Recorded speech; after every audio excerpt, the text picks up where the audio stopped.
En fait, le paillage, c'est de l'herbe de mer, comme cela, que je viens former en cordon. Et sur ce cordon, je viens entourer de la paille de seigle. Et c'est ce qu'on appelle le paillage recouvert. Les métiers d'art, les commerçants et la ville de Clisson vibrent à l'unisson. Pour la première fois, la ville de Clisson s'inscrit au cœur des Journées européennes des métiers d'art, nommées à l'unisson. 2 rendez-vous, du 28 mars au 3 avril, un parcours de vitrine chez les commerçants de Clisson pour découvrir les œuvres et productions des métiers d'art, et les 26 et 27 mars, les métiers d'art investissent les Halles.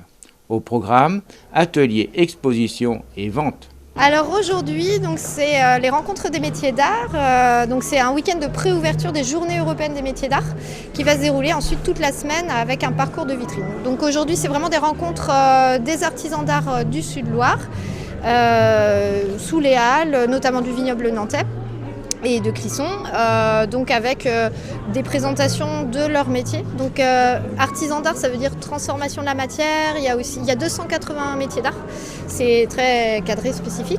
Et c'est vraiment transformation de la matière, soit pièce unique, soit vraiment à petite quantité numérotée.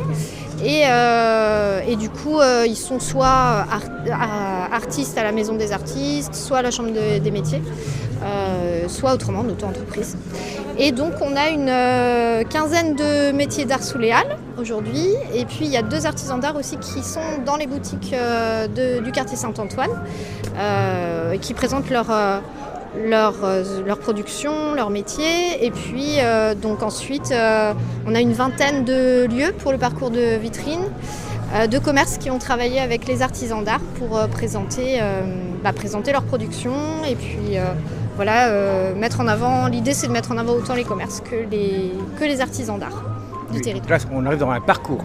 Oui, c'est un parcours de vitrine qui va se dérouler de lundi 28 mars à dimanche 3 avril. Et du coup, l'idée c'est vraiment le parcours qui va depuis le concept ébéniste qui est rue Caco, en passant par la place des Douves, tout le quartier la Venelle de l'Escarpe, le quartier des Halles, rue des Rémouleurs, et puis ensuite qui passe vers le quartier Saint-Antoine avec plusieurs boutiques. Donc c'est faisable à toute heure, parce que l'idée c'est vraiment un parcours de vitrine, donc c'est visible de l'extérieur. Et après l'idée c'est que si les gens veulent aussi rentrer dans les magasins, c'est très bien. Voilà. Quel est l'intérêt de montrer le savoir-faire justement de tous ces artisans? Alors en fait sur Clisson et dans le vignoble nantais, il y a beaucoup de métiers d'art qui ne sont pas forcément visibles. Il y en a beaucoup qui sont dans leurs ateliers, qui manquent de contact aussi parfois avec le public ou de visibilité tout simplement. Et donc l'idée c'est de les faire se rencontrer sur des journées comme ça. Et également de montrer leur travail, leur production. C'est un vrai savoir-faire, il y a des savoir-faire qui se perdent aussi.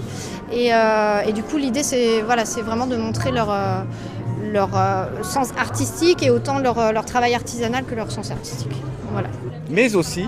Du coup l'idée c'est d'aller vers l'élaboration d'une maison des métiers d'art sur Clisson.